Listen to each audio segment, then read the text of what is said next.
Hi, I'm David McKinster. I'm teaching the Existentialism course, Philosophy 366. I just want to say a few words to help get you started. The course is asynchronous and entirely online. That means that you do not have to access the course at any particular time on any particular day.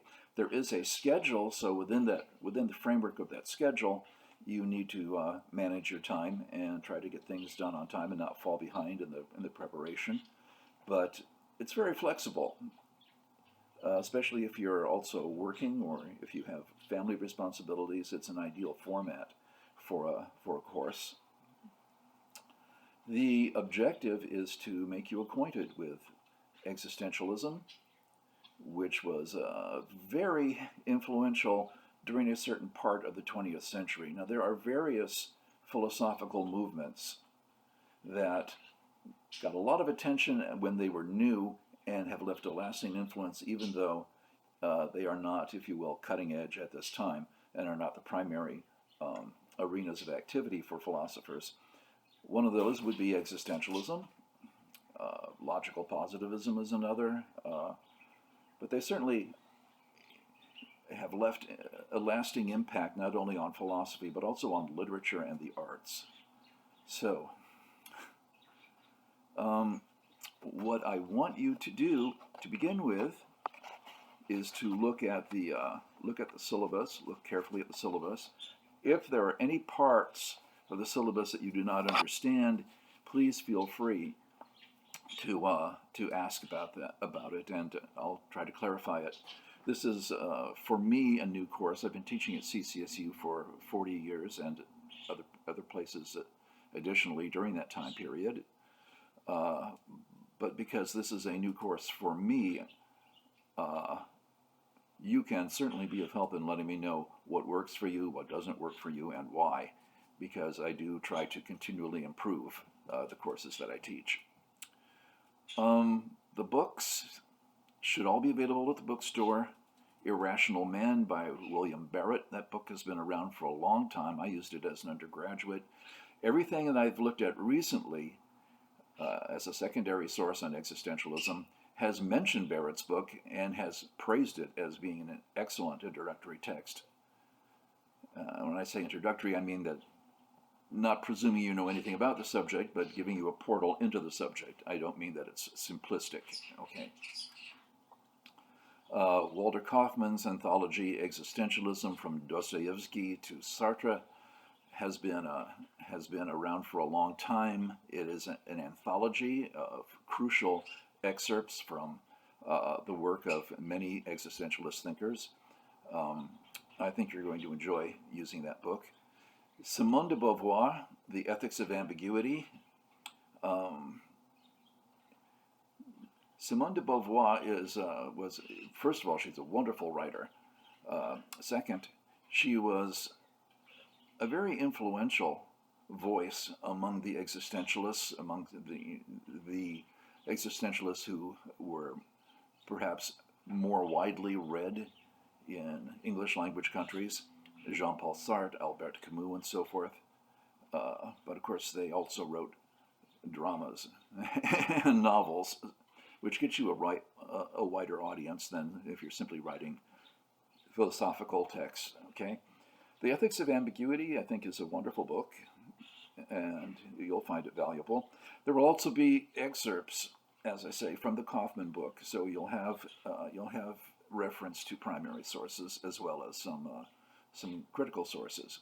We're going to watch a film called The Seventh Seal, which for many people is the definitive existentialist movie. There are others. I mean, I would point to Akira Kurosawa's Stray Dogs as certainly very influenced by existentialism. But The Seventh Seal, many people who have watched the movie think that it is a very powerful statement of atheistic existentialism. I don't think it's quite that simple. There are characters who represent, if you will, faith and hope, and not nihilism, or that is the absence of a belief in any kind of meaning. We will take a look at the various ways in which the seventh seal illustrates a spectrum of views that one might hold as an existentialist. Very depressing work, by the way. Okay, the course will require of you participation in a number of forums. There will be 4 forums, and there will be targeted questions I will ask you. What I want to see is that you are really thinking about the material. Okay, in other words, not assigning you research papers as such. Of course, that you must try to accurately represent the material you're discussing. But I want you to do your own thinking. I want you to ask yourself important questions about the material. And I also want you in the forums to respond to one another, and of course to do so in a civil way. I find many online forums or whatever on existentialism or nominally existentialist show a great deal of arrogance and almost a sort of nastiness on the part of the people who are contributing to the forums. That won't fly here. Okay, respect one another, even if you disagree. Disagree respectfully, and even better, try to ask yourself whether you can learn something from another person's perspective that might be radically different from your own, that makes your own more complete or more self-aware. Okay. It's been said that dialogue is the heart of philosophy, and there are many ways in which that is true. Most people writing about existentialism would say that Socrates is an existentialist hero, because he's fully committed to his values. He lives them. They arise out of his real life, and he's willing to die for them. Okay, these are themes you'll see in 20th century existentialists as well. And of course, Socrates was the hands down kung fu master of dialogue. But those are thoughts for perhaps another course. Soren Kierkegaard, who, yes, it's spelled like Kierkegaard, but it's pronounced Kierkegaard. I've been assured by people who actually speak Danish. Soren Kierkegaard wrote extensively about Socrates being an existential hero. So if you have some background in philosophy, you might be asking yourself whether what you already know about Socrates fits into this particular approach to the world, this particular approach to philosophy. So,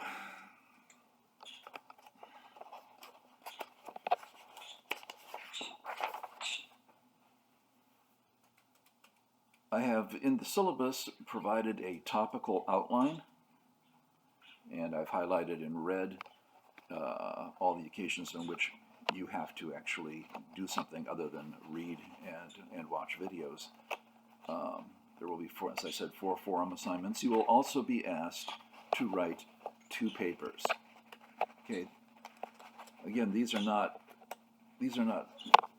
research papers in the classic sense of what that means.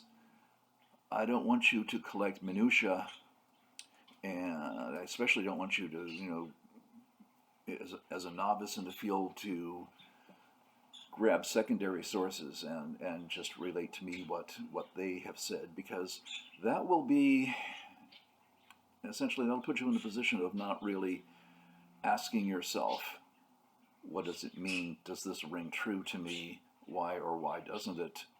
A lot of times, especially with existentialism, getting the details just right may not be as important as getting the point. Okay? So,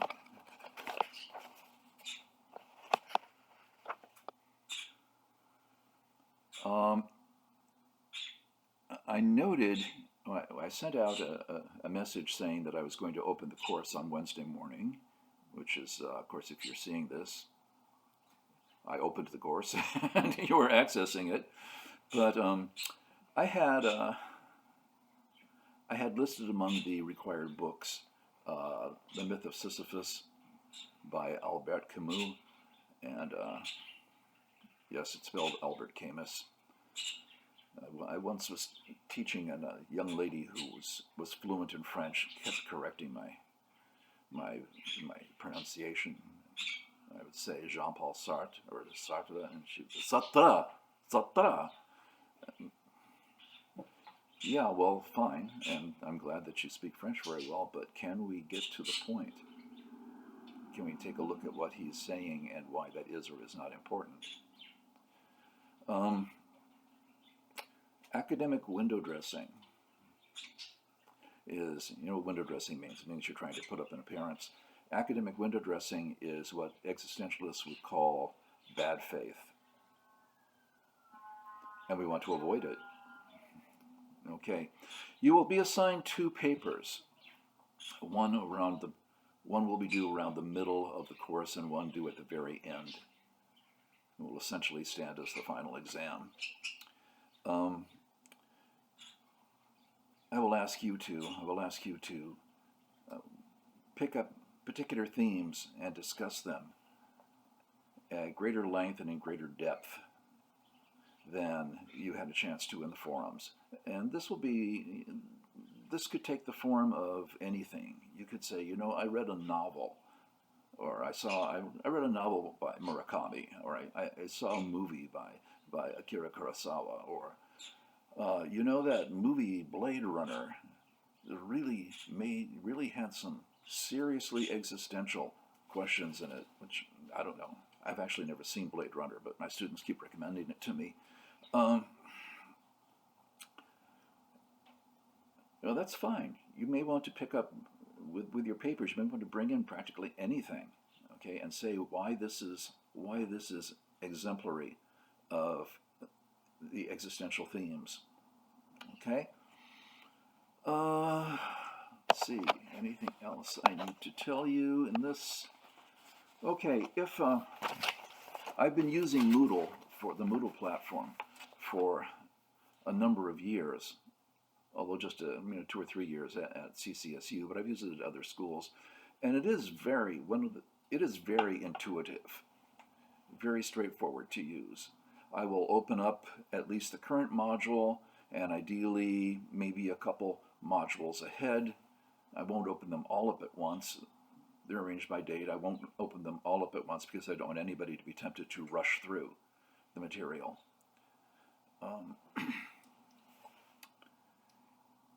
If you have any questions about expectations or any questions about the course itself, feel free to contact me. Right? If it's a general question that might be of interest to everyone, use the forum that's provided for every module that's titled Any Questions. But if it's something personal about, you know, your own academic progress or whatever, feel free to email me at any time. That is, I think, all that I need to tell you at the very beginning. Read the syllabus, and I trust that you'll find this this course to be interesting and valuable in ways that you maybe can't even anticipate at this point. So, thanks for taking the course, and see you soon.